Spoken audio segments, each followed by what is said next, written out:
kanina, front page nga sa Inquirer, di ba? Pinakita ko nga sa iyo na ang front page is si Boying Remulla, I think is interested. No?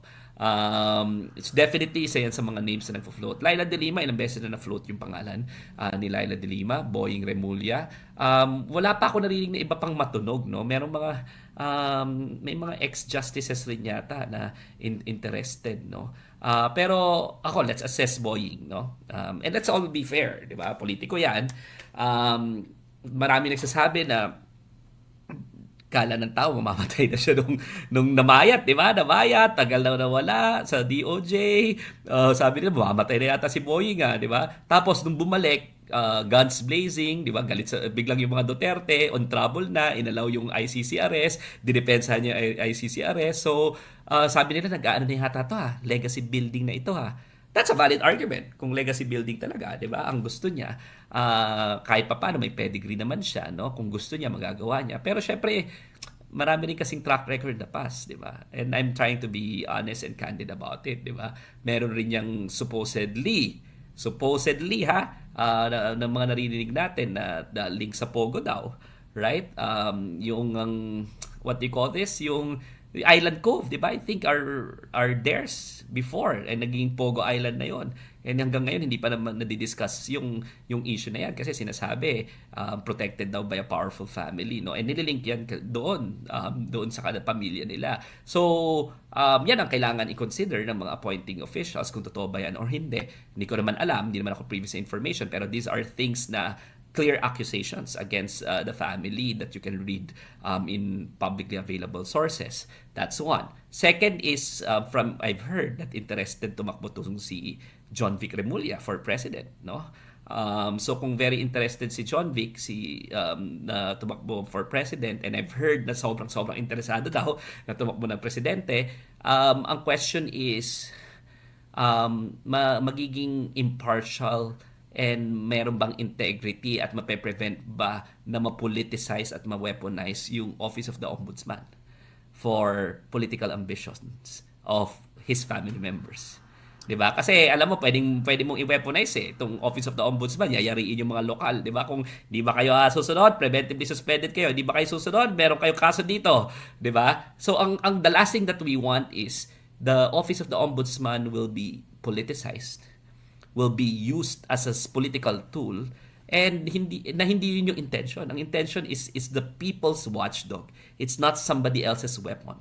It's not an office that will try to sanitize the actions of government officials na nangyayari dito sa kay Martires. So kung si John Vic, sana lang yung mga bagay na aking na-identify are things na hindi magkatotoo, pero these are very serious accusations that I think kailangan nila i-confront as a family, and at the same time kung may ambisyon si Remulla, si John Vic Remulla, ang question is hindi ba madadama yung Office of Ombudsman pag sila nasa Ombudsman? Kasi from what I've heard, interesado rin rata si John Vic maging executive secretary.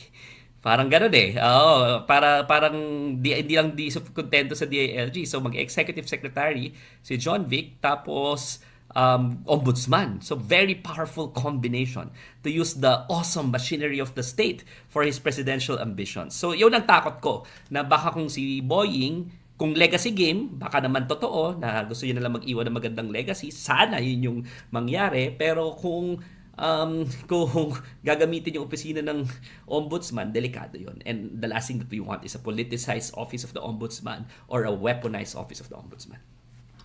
Alam mo, Attorney Dino, very curious, no? Nakalimutan ko siya nagsabi sa akin, pero I've heard that before, no? Yung John Vic considering the presidency. Hindi ko lang maalala kung sino nagsabi, pero now that you brought it up, ibig sabihin, meron pala talagang ganung ugong, no? Okay, pero bago natin ituloy, no? Ito, may mga lumalabas sa pangalan dito. Teka, hindi binavolunteer ka ng ibang viewers natin, Attorney Dino De Leon. Kaso may isa nagsabi, Dino Guevara. Artista po yun. TJIS yata dati yun, no?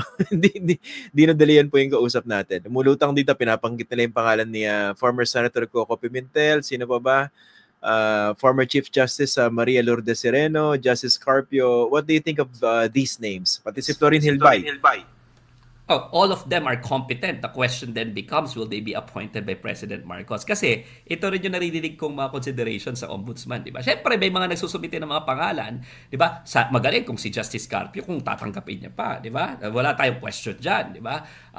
Florin Hilbay is very competent, di ba? And a person of integrity, no? And yan, si Chief Justice Sereno. And lalo na, pero siyempre, such an appointment will carry some political baggage too for the president. Pero, ang laging consideration ng presidente na narinig ko is, syempre, tanong ako, ano ba consideration dapat para ma-appoint?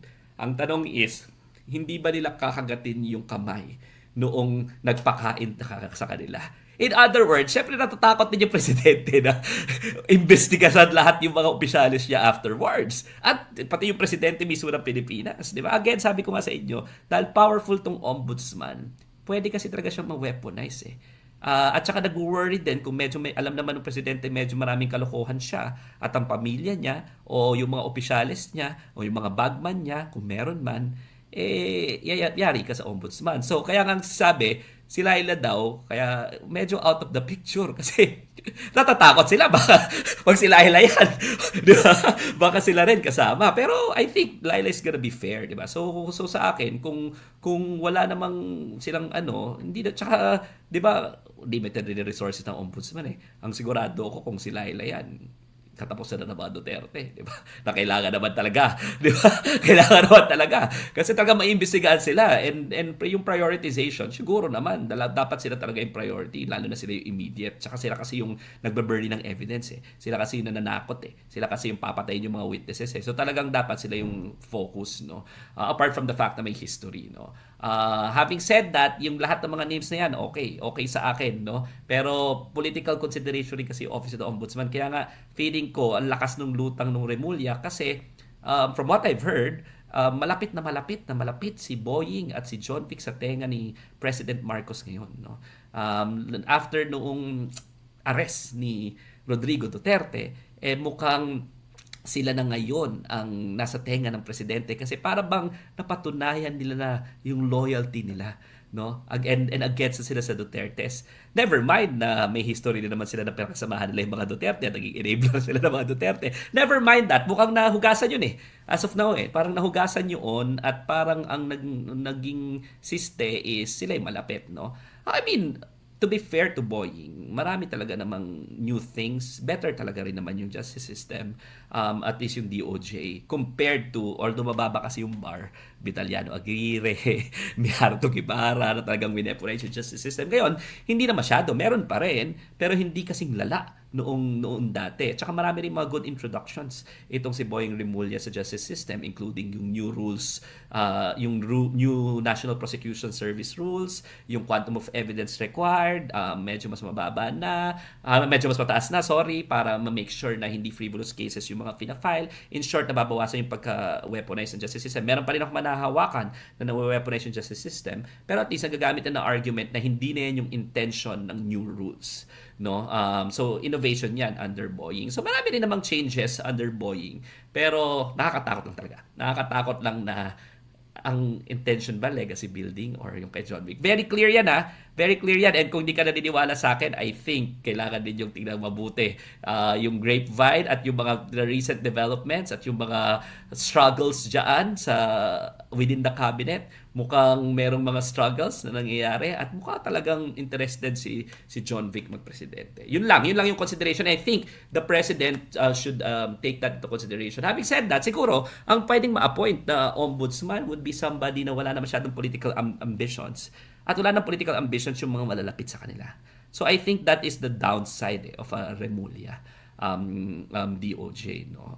Yan, kung sila Carpio, wala na naman silang mga sigurong iba mga kamag-anak na tatakbo, would be a perfect fit, no? Or sino, Florin and Lourdes Sereno. Ako malayo na tatanggapin pa nila Lourdes Sereno at kung i-appoint sila, kaduda-duda. So sa akin, kung magpo-float tayo ng names, or magno-nominate tayo, somebody rin who will be palatable to the appointing authority.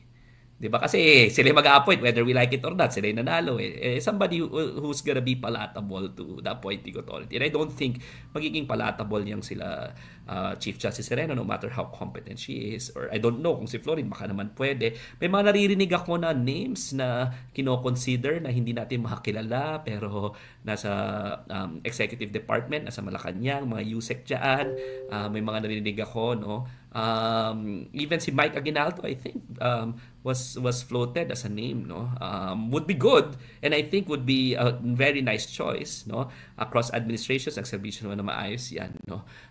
Pati sa COA, if I may remember correctly, no? So, yun, I think would be a very good choice na pwedeng i-consider, no? Pero kung may mga pangalan pa kayo dyan, pwede natin pag-usapan, no? Pero yun, yung si Boying kasi yung nasa front page kanina, So, doon ako nag-reflect ng gusto kung will he be a good candidate, no? Pero siguro ang isa ring i-wish natin is sana yung presidente hindi lang welfare nila at ng mga kaibigan niyang pag-isipan. Bagkus pag-isipan talaga, I think the priority has to be somebody na hindi matatakot sa mga Duterte at hindi makakausap ng mga Duterte. Otherwise, pag bumalik tayo sa regime na yon, di ba? Kasi sila, nag-survive naman yung mga Marcoses, di ba? Kahit na mga Aquino pa yung mga nandyan na ilang taon, pwede naman sila mag-appeal sa Supreme Court, sa Court of Appeals, sa mga kaso nila. Pero the moment na hindi tapos yung mga Duterte at makabalik sila sa kapangyarihan or makakausap nila yung ombudsman, ang hirap. So somebody, I think the priority has to be hindi makakausap na mga corrupt, particular na at ng mga loko-loko sa gobyerno, particular na yung Duterte family. I think that has to be the priority. Okay. In the past, nakakita tayo ng mga talagang hindi kaaya-ayang mga ombudsman in history. Pero nakita natin yung pattern, no? Nandun talaga yung likelihood na yung i-appoint na kasalukuyang presidente, he would try to make sure that the next ombudsman would also be protective of his interests. Kasi ba't ka maglalagay ng isang ombudsman dyan na yayariin ka in the future? Pag wala ka na sa poder, sino magpoprotekta sa mga interest mo? Baka pagkakasuhan ka, di ba? Kaya paghahabulin yung mga interest mo. So, yung ganyang scenario na nakita naman natin, no?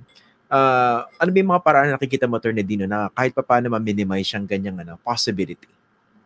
Dapat siguro hindi nga presidential appointee yung ombudsman.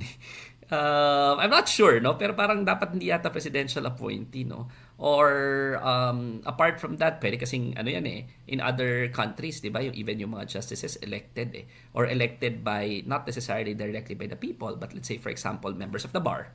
Kasi alam mo naman within the members of the bar, alam mo naman kung sino yung mga player.